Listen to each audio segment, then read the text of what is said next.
It is Locked On Jazz, your daily podcast on the Utah Jazz. Today, we review the week. We look at what we learned, and we figure out what's next for the Utah Jazz. Frankly, is there a home run out there for the Utah Jazz to hit? We look at it all coming up on today's edition of Locked On Jazz.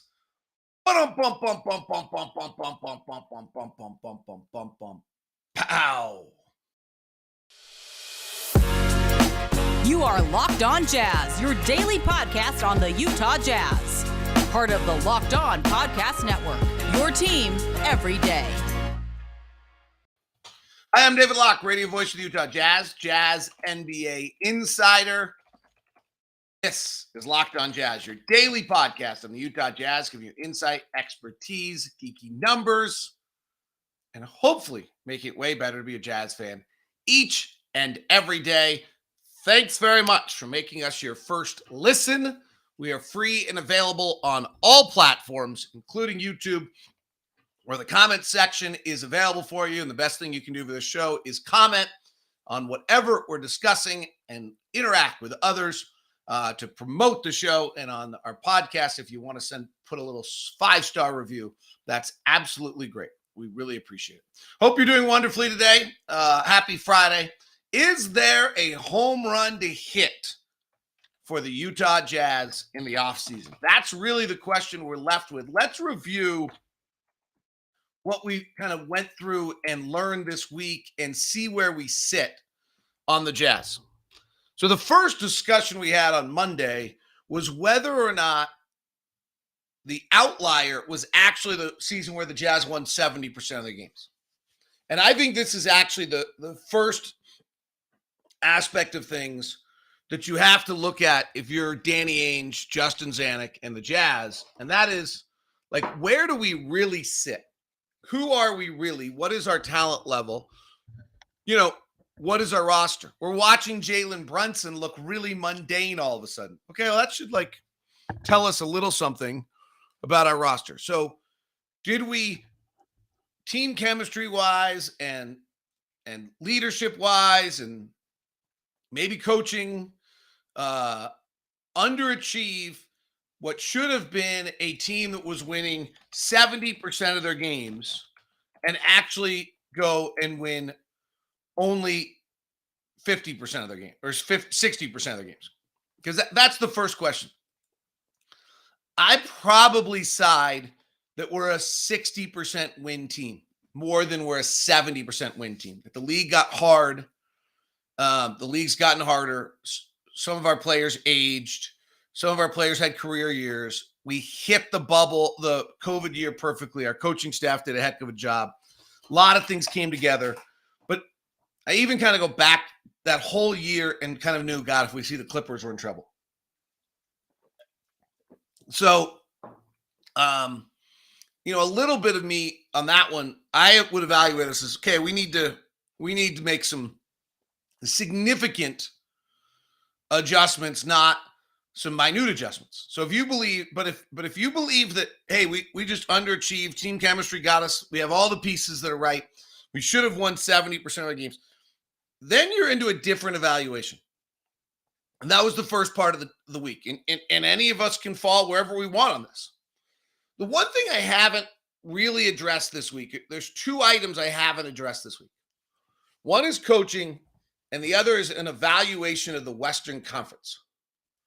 And so the evaluation of the Western Conference and the coaching kind of play in here.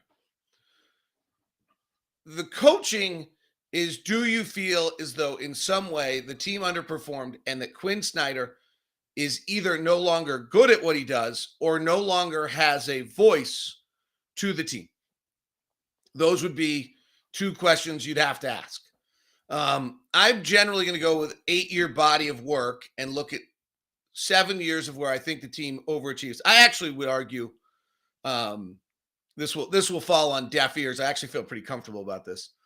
I actually would argue that Quinn coaches so well in the regular season that we exceed our win value by win level by a few games And in turn, then when we get into the playoffs and other teams have not, and I actually think there's less coaching. There's more coaching in the regular season and less coaching in the playoffs. Playoffs become really talent driven, really matchup hunting. And I think that some of the shoot around preparation, game day preparation, ability to get your team to take in a lot of information in a short period of time, be prepared, and have a game plan night in and night out is a strength of this Utah Jazz coaching staff that I think is different than most coaching staffs. I think they run at a higher level in their game-to-game preparation than most teams in the league, in turn win some games they wouldn't otherwise out of it. And then that you can't do that in the playoffs. Everyone's that prepared, and there's actually less coaching that's going on. You're not tricking anyone in the playoffs. You're not running a unique action at anyone in the playoffs. Once they've seen it, they've seen it. And it really gets down to, as Luka Doncic found out the other day, they're hunting you out and finding you on every possession. As Mike Conley, frankly, found out in the Dallas series. So I would actually argue in some ways that I think coaching has more impact, and particularly at least for the Utah Jazz, has had more impact on the regular season than the postseason. And I would argue that coaching has a bigger impact in the regular season, at least for the Utah Jazz, than the postseason. And in turn, we've probably won 3 to 5 more games each year because of the fact that our coaches do it. The second one is an evaluation of the West.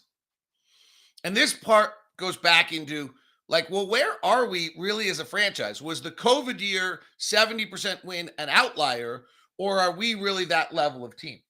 And the comment I have on that is, let's look at it. So there's 6 spots that are playoff spots in the Western Conference. The first one is you look backwards and realize that Minnesota, who's coming with Ant and Karl Anthony Towns, and New Orleans, who seems to be coming with CJ and maybe Zion and Brandon Ingram, and the Clippers, who I think will be the favorite to win the NBA title when they're healthy, signed Robert Covington 2 years, and the Lakers, who just might be good because they're the Lakers. All 4 of those don't have a play top 6 spot. Now, there's no chance that 4 of Phoenix, Memphis, Golden State, Dallas, Utah, and Denver are going to be replaced. I'm not in any circumstance saying the Jazz should run it back, but if the Jazz ran it back, as you guys know, I just generally don't believe in running it back anyway. But if the Jazz ran it back somewhat similar, let's say with the 4 key cogs all the same of Rudy, Donovan, Mike, and Bojan, where do you put us, naturally place us in the West? Phoenix, Chris Paul will be aging. Devin Booker and DeAndre Ayton will be pretty good. Ja Morant and Memphis with Jaren Jackson Jr. Golden State's going to have Steph, Draymond, and Clay for another year or 2. Luka in Dallas. Jokic gets Michael Porter Jr. and Jamal Murray back. And there's Utah. And then there's Minnesota, New Orleans, Clippers, and the Lakers. So if you're a doomsdayer and look at that and say, well, Mike's aging, Bojan's aging, our run's over. We don't have a chance to be in the top 6 in the West. We're at best a play-in team. We might be a bottom half play-in team. It'd be hard to understand how you're doing this because Rudy's won 50 games in any season he's ever played. But let's say you are doing that. Then maybe you're then if you evaluate the West, you evaluate us badly, then you disband this thing.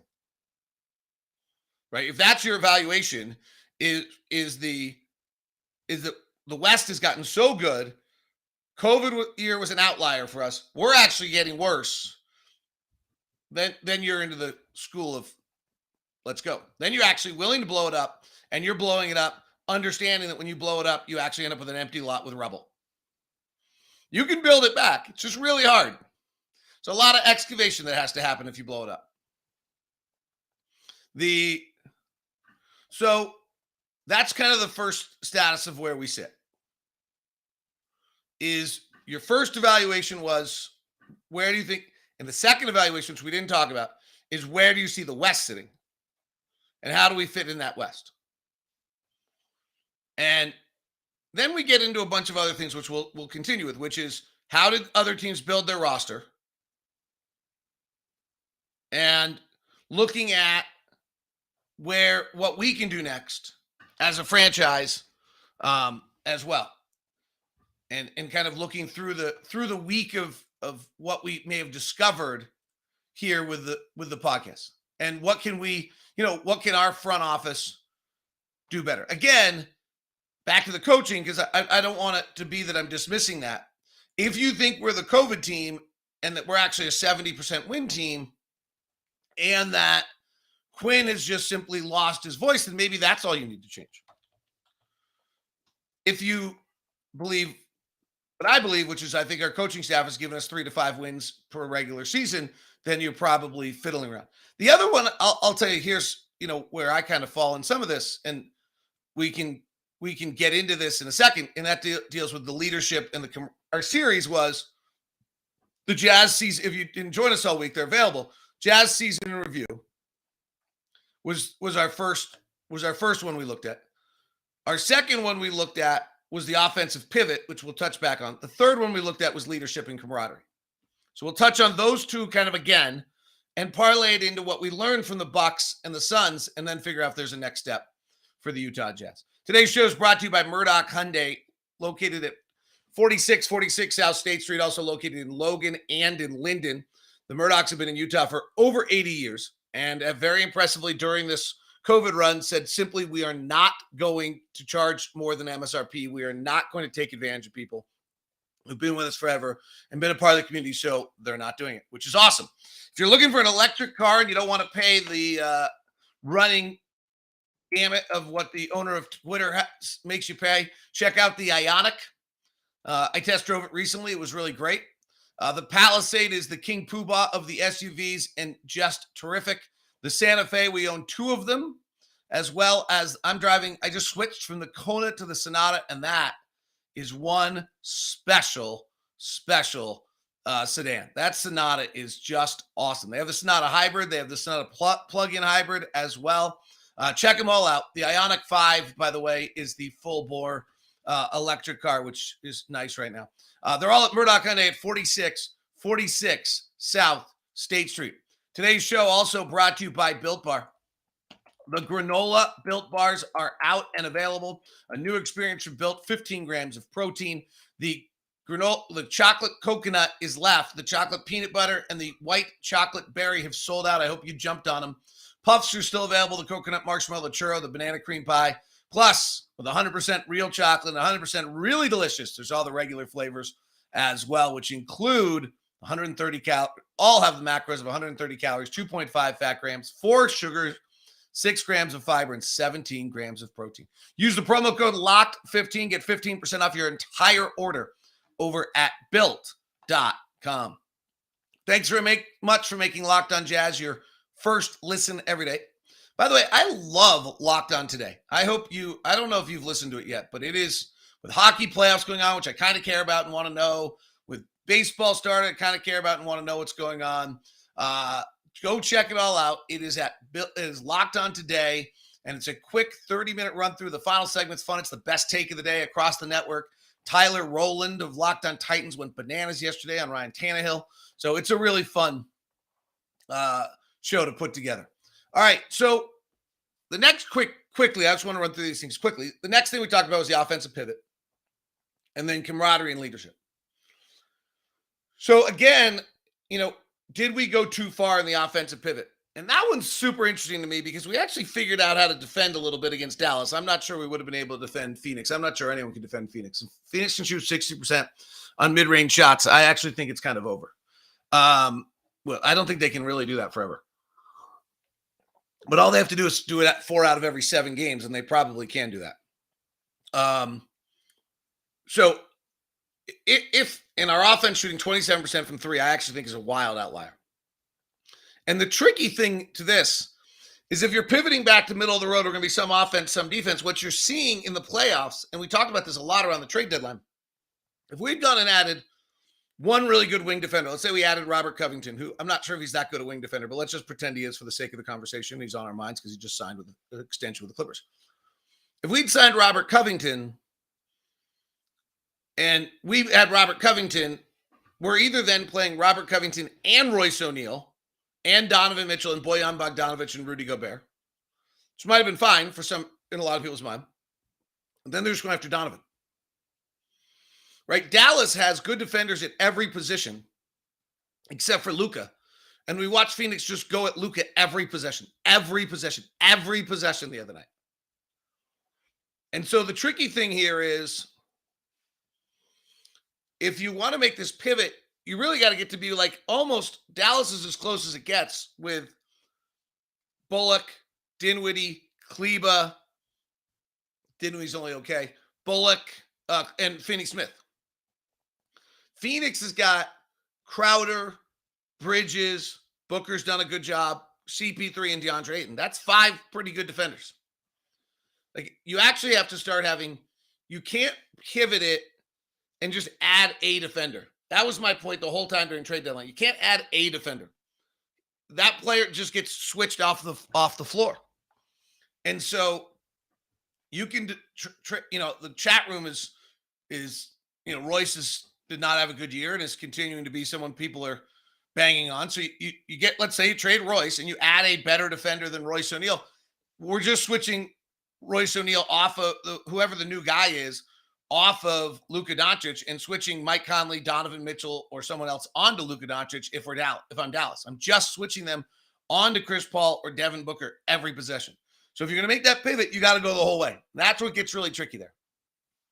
The second thing we talked about was leadership and camaraderie. And I do think that's where I would fall, that there has to be some massive roster reconstruction that gives everyone a brand new experience. And the first 30 games is this like disjointed mess as the group tries to figure out how they get along, who their leaders are, what they're doing. I don't know if it's a dominating big time leader that comes in that somehow, overrides Donovan and Rudy and any issues they have. And I'll say it again, I've never seen these issues. They've openly said, hey, we don't go to dinner together. Culturally, we're different. One's from France, one's from the U.S. Ironically enough, they're both wildly similar, that both their fathers were great athletes who never made it all the way to the show for various reasons.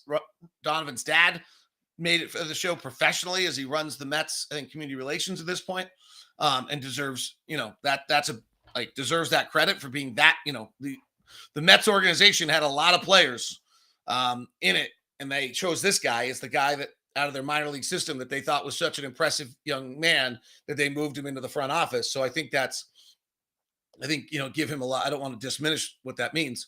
But it's I haven't seen that. Like when you see them in the locker room, it's not as though they blow by each other. When they interact with each other, they're fine. When they talk to each other on the court, there's nothing visible that there is this dispute. But I also would say I don't think either of them have been very good as leaders. So if you have to bring in a new dominating piece of this puzzle that becomes a leader. It's really when we looked at the Phoenix and Milwaukee rosters, that's what they did. Phoenix brought in a new dominating personality in Chris Paul.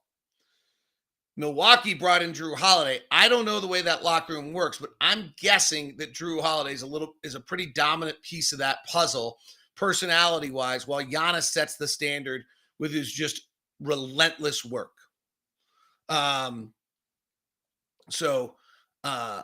I think that's when you look at those two, that gets to the home run.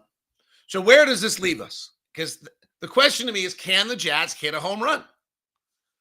Is there a move that the Jazz can make without trading Donovan Mitchell or Rudy Gobert that can be a home run? Because when we looked at Phoenix and Milwaukee, Phoenix built some of this through a draft with DeAndre Ayton, the number 1 pick, Cameron Johnson, a great pick by James Jones, and Mikal Bridges. We don't have that access. Milwaukee did not build through the draft at this point in the process because they didn't have the access to the pick. We don't have picks.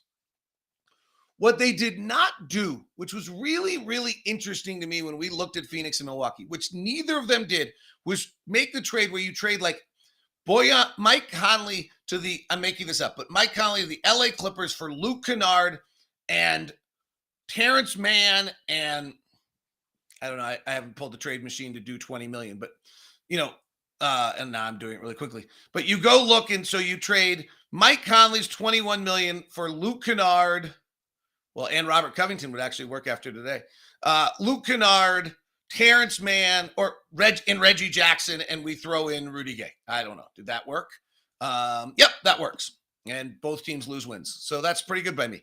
But right. So what we didn't see was this trade where you're moving like one piece for two other pieces. You're adding depth.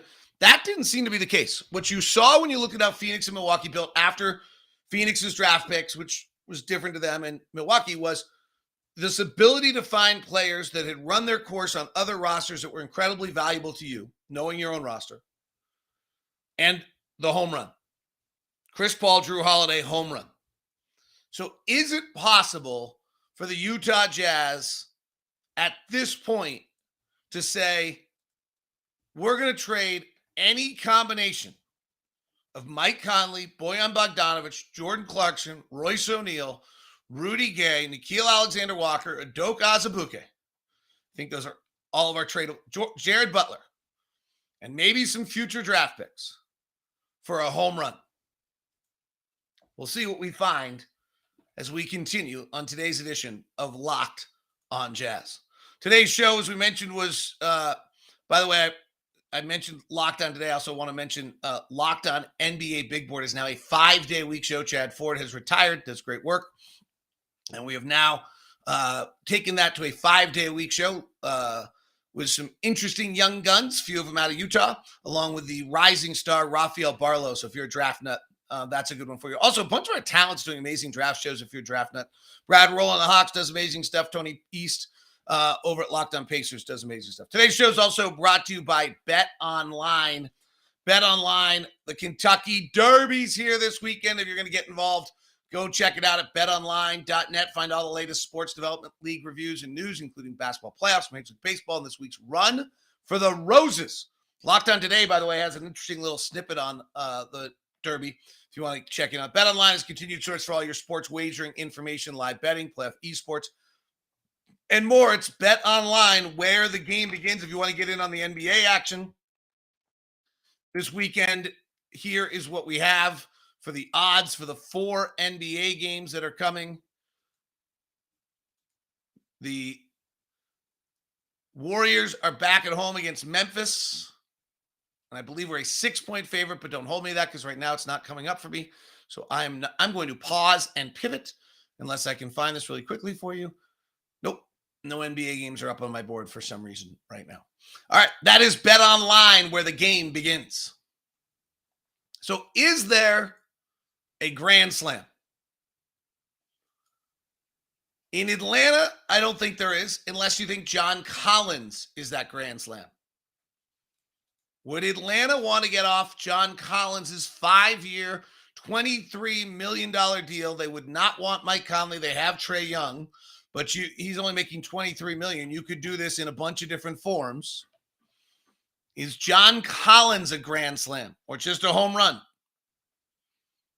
Secondary rim defender, young talent, pretty productive, mightily stretches the floor. Just a thought. Boston, I don't think they're, at this point when they're about to win a title, going to move any of their guys. I saw somebody in the chat room wanting Jaylen Brown. Would you go after Ben Simmons? $33 million, 4-year contract, add him to the mix. We'd have 2 non-shooters on the floor. Is Terry Rozier a grand slam? Former Danny Ainge pick, $17 million, shooting guard. You're small in the backcourt, but it's another bona fide shooter. Is there anyone in Charlotte that makes it a grand slam? Is Zach LaVine as a free agent a grand slam? Came off knee injury a lot late in this year, struggled in that. Could you do a sign and trade that Chicago would be interested in your grand slam? Is Colin Sexton, another small diminutive guard who's available, probably in a sign and trade? Is he a grand slam? Is Jeremy Grant a grand slam? Is Malcolm Brogdon a grand slam? Remember, Drew Holiday was not an all-star. Chris Paul was thought to be old. It's not always like, is there a grand slam there? Ironically enough, I don't think you could do RJ Barrett without doing Donovan Mitchell, but just, a thought. I don't think there's a Grand Slam in Orlando. I fly by them. I don't think there's one unless. Do you think Tobias Harris with 2 years left at $35 million is a Grand Slam? That's what I really wanted originally. Gives you a little bit more length. That one could probably get done. They probably want off some money. We would have less money on our deals. Like there's a possibility there. Is that a Grand Slam? Is there anything you can do in Toronto without trading one of our big guns? I probably doubt it. Unless they want off Pascal Siakam's $33 million, but they're pretty good unless they have some plan there in regard. So that's when you start to look around. Is there a Grand Slam?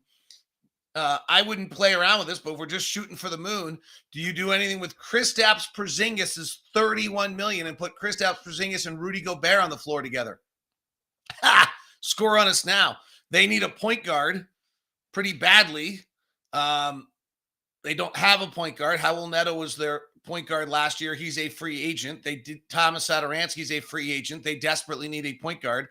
I'm making this up as we go along. Would you pull off a Mike Conley, Royce O'Neal for Kristaps Porzingis, a Mike Conley, Jordan Clarkson for Kristaps Porzingis? Both those would work money-wise.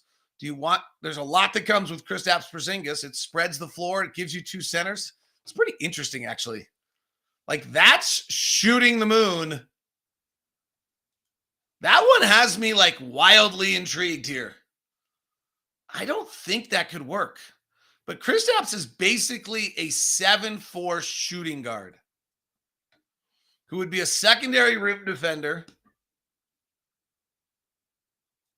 Anybody with me on this? I have said numerous times that the reason Dallas got better after the trade is because of the fact they traded two good players for one bad one, and that's how they pulled it off. It's interesting to me, just quickly on the chat room, Frank's not playing along. He's trading Rudy. He wants to do Malcolm Brogdon and Turner for Rudy. We can discuss the Rudy Donovan deals at some point. Jeremy Grant would be a Grand Slam from Tyler. That's interesting to me. Jeremy Grant was supposed to be going to Portland, and they lost their draft pick. That was like the most done deal in the world. I'll tell you what, I don't know if this might be like someone's listening who knows the NBA and is like listening to me saying, this is the stupidest idea I've ever heard. I kind of agree that it's the stupidest idea, and then it's just so bizarre. It makes me almost like wonder. I mean, I wish Kristaps could shoot it is really what I wish. Like, the problem is that Porzingis' shooting is not 39% from three. It's 31% from three. And that's really the problem. If Kristaps was a 38% three-point shooter, I actually think you could do something at 7-3 and 7-2. And sure, people would spread you out. And you're just playing a basic 2 7-footer zone. You always have a 7-3 guy on the floor. I don't think it's the worst idea I've ever heard. We're in semi-desperate times to try to figure out how to bust this thing through. Be pretty interesting. Now, could either of them play if you spread out the floor and are just driving? But if you have both of them on the floor, when you spread out the floor and drive, when you get by one of them, the other one's there. And then you're rotating out of it. I don't know. Someone's listening is going to tell me it's the stupidest thing they've ever heard, but it actually makes for the whole show. That I should stop right here instead of walking through the Western Conference, which we'll do very quickly.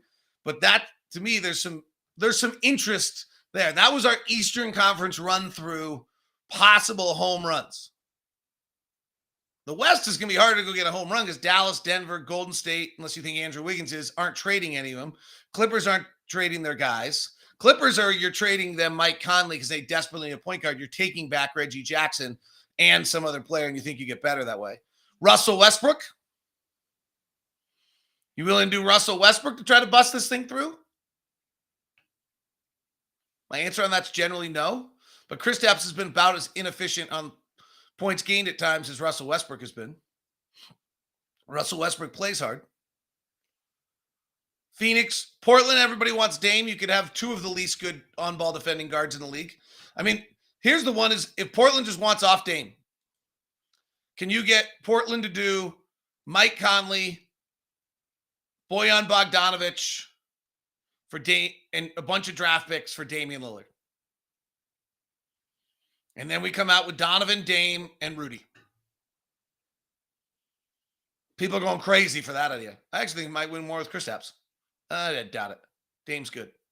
But you're stuck with Dame with Innis extension and things like that. All right, that is Locked On Jazz for today. That was a big swing. I'm going to float that one around a little bit. What was it? Does anybody remember what I came up with? That was insanity. What is it? It's Kristaps Porzingis from Mike Conley. So Donovan becomes your point guard. And Royce O'Neal? Yeah. The Wizards get 8 wins better, by the way, and the Jazz lose 4 games. That's why I should never be allowed to be a GM. Have a good one. It is